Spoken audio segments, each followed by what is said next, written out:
we're going to bring this to a close. I want James to share just in a minute, in 60 seconds, give us the short version of your encounter with the fellow you called Rudy.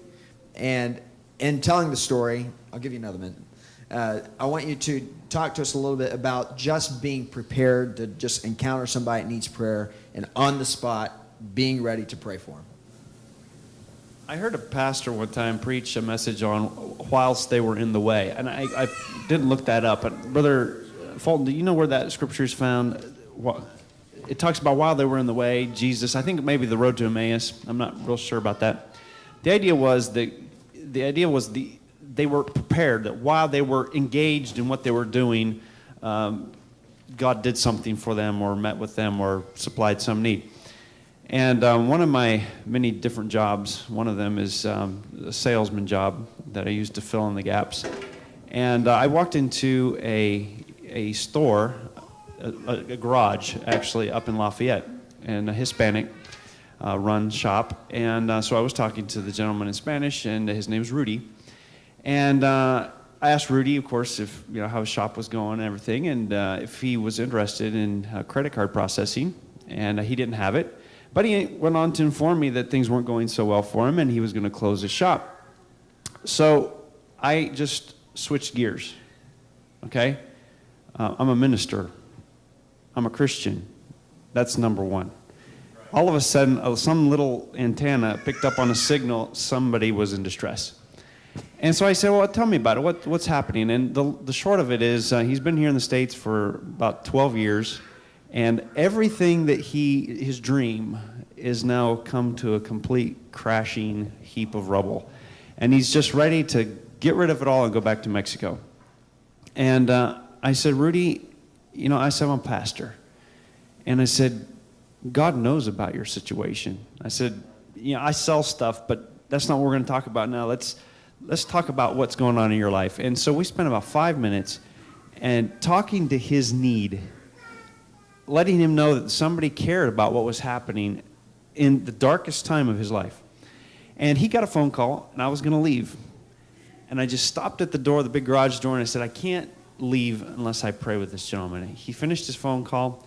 I turned around, went back in, I said, Rudy, I said, I cannot leave unless I pray with you. He immediately just put his head down, and, that machismo, that was often very common with Hispanics, he had already melted a little bit to tell me that he had a problem. So that was a big step. When I said, I want to pray for you, I can't leave until I pray for you, he just put his head down and his whole body just started shaking with sobs. I went up, put my arm around him, and I just prayed for him. And heaven came down in that little shop. And God did something for Rudy. He didn't get saved. I don't know, maybe he did. I didn't push that point. That wasn't the point. He needed to sense the love of God in his dark hour. And that's what it's about. And going back to this idea about soliciting, you're not there with any ulterior motive to get somebody to come to church. You're there to be the hands, the wallet, the voice, the tongue of God to minister. Good. And what was the second part of the question? About being prepared. Yeah. Preparedness. And that's, we have to just remember, we're Christians. Whatever we're doing, we're called by God to give a reason, a hope, an answer for the hope that was within us. And Jesus came into the world, and he just dwelt among us. The Word was made flesh, and he dwelt among us. He just lived the normal life. And another one, it says, let your light so shine among men that they may see your good works and glorify, not the church, not you, but the Father which is in heaven. And that's the kind of preparedness we need to have as Christians. It ought to just flow out of us. It ought to be just immediately, we're just there, and we pick up on the signals that God is going to give us signals. We're going to pick up on that. Just be ready and let it be so natural. And people will know if it is or not. Sure. Good. Thank you. Sarah's going to sing in just a moment, and then I'll turn it over to Pastor Mallory. But as she's preparing, I have 6 prayer cards. These are the ones that have come in already. And so what I need 6 rope holders. And right now I will read this off and give you the name And I need you to come forward if you are willing to do this and take this card, and you are committing to pray for this person. And pray for them every day. Put this wherever it is that you need to put it, and pray for this person if you would. So who will pray for Star? She is a Roman Catholic. She's not able to attend church, but she has a physical need. She's on oxygen 24 hours. She's supposed to be. She wasn't when I talked to her. But she is supposed to be on oxygen 24 hours a day, and she wants prayer specifically for her lungs. Star, thank you. Who will pray for Jesse? This was already mentioned. Jesse, not somebody who you would think would even care about prayer. Young guy, tough guy, has 4 daughters, all of them school age from elementary to high school. And he asked us, and there's a lot more to it than what he was willing to divulge, but 4 daughters who attend local public schools. Who would come and pray and take this prayer request card and be a rope holder for Jesse? Thank you, Mike.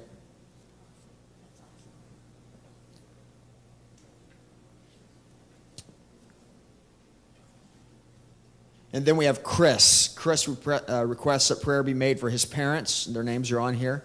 That they would come home safely from vacation. So this one is not a long-term prayer request, and maybe we can contact Chris again. But who will come and pray for Chris and his family? And he specifically requested for his parents. And just continue to pray for Chris generally as well. All right, we got a few more here. Bob lost his wife and misses her and says he is lonely. And we can some can imagine that.